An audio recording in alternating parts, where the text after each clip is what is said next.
Hello guys, I am miss Sumita. তোমরা দেখছো সুমিতার রান্নাঘর। চলো আজ দেখাবো কিভাবে নিরামিষ পনির তড়কা বানানো যায়।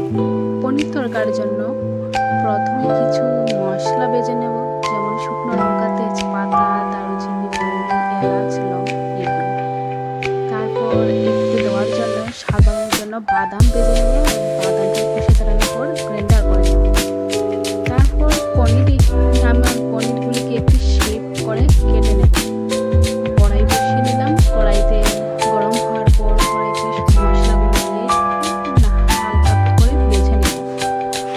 ভেজে নেওয়ার পর সেগুলিকে পেস্ট গ্রাইন্ডার করে নেব, যাতে সেগুলো মিক্স হয়ে যায়।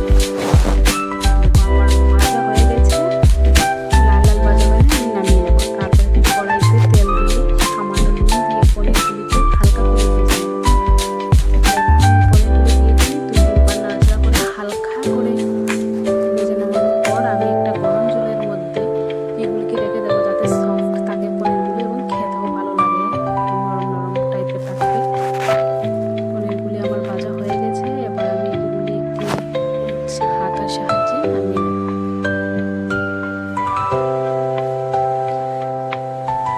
পনিরগুলি গরম জলে রেখে দেবো কিছুক্ষণ থাকার জন্য। তারপর সেই পনির ভাজার তেলেই একটু ফোড়ন দিয়ে দেবো, পাঁচফোড়ন, তেজপাতা, শুকনো লঙ্কা দিয়ে ভাজা ভাজা হয়ে গেলে এখানে বাদাম যেগুলি রেখেছিলাম পেস্ট সেগুলি দিয়ে দেবো, ওর কাঁচা লঙ্কা দিয়ে দেবো। দিয়ে একটু ভাজা ভাজা হয়ে গেলে এই বাদাম পেস্ট দিয়ে দিলাম। তারপর পরিমাণ অনুযায়ী নুন, লঙ্কা গুঁড়ো, হলুদ, জিরে, ধনে গুঁড়ো সব কিছু দিয়ে ভালো করে কষিয়ে নেব।